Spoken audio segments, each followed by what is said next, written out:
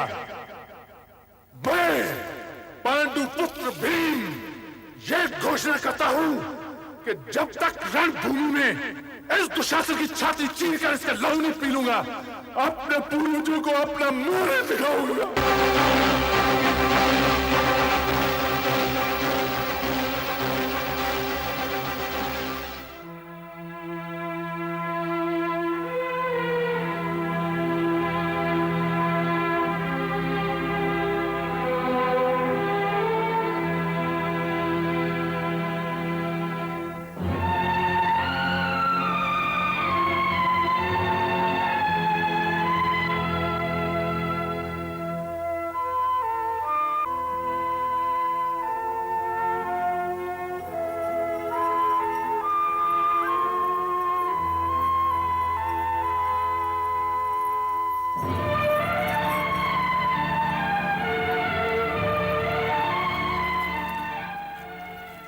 तुमने अपने केश खुले क्यों छोड़ दिए पांचाली?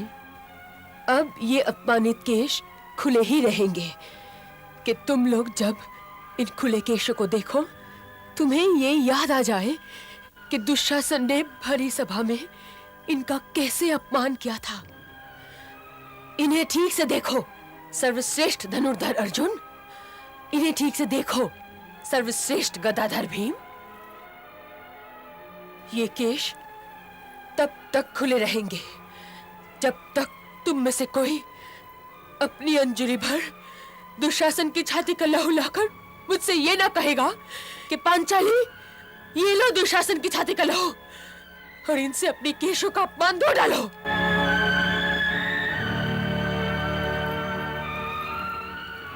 वो अनुज है पांचाली, अनुज, उसे क्षमा कर दो। आप तो धर्म के प्रतीक हैं। आप चाहे दुर्योधन और दुशासन को भले ही क्षमा कर दें, परंतु मैं नारी जाति के स्वाभिमान का प्रतीक हूं। मैं उन्हें कभी क्षमा नहीं करूंगी। प्रिय भीम, तुम तनिक समझाओ ना पांचाली को। मैं तो स्वयं अपने आप को नहीं समझा पा रहा भ्राताश्री, तो पांचाली को क्या समझाऊंगा? और समझाने के लिए है भी क्या भ्राताश्री? हम में से कौन पांचाली से यह कहने का साहस कर सकता है कि जो कुछ हुआ उसे भूल जाओ? ये भूल जाओ कि दुशासन ने तुम्हें बालों से पकड़कर खींचता हुआ इस भरी सभा में लाया था। ये भूल जाओ कि उस सूतपुत कर्ण ने तुम्हें वेश्या कहा था। ये भूल जाओ कि दुर्योधन के कहने से दुशासन ने तुम्हारा वस्त्र हरण किया था। हाँ। क्षमा की बात और है भ्राताश्री, और है, परंतु स्वयं क्या ये सब कुछ आप भूल सकते हैं? बोलिए भ्राताश्री, ये सब कुछ आप भूल सकते हैं? भ्राताश्री के सामने ऊंचे स्वर में बोलने की शिक्षा किसने दी? तुम इतने योग्य कब से हो गए कि भ्राताश्री से प्रश्न करने लगे? महावीर की पहचान तो ये है कि उसमें सहन शक्ति अधिक होती है। तो कृपया मेरे सामने अपनी वीरता का प्रदर्शन भी न करो। मैं तुम में से किसी को कार तो नहीं कह सकती, पर मेरे लिए तुम सबों को अपनी वीरता सिद्ध करनी पड़ेगी। मेरे ये खुले हुए केश देखो, या तो आंखें झुका लो, या अंजलि भर दुशासन की छाती का लहू ले आओ।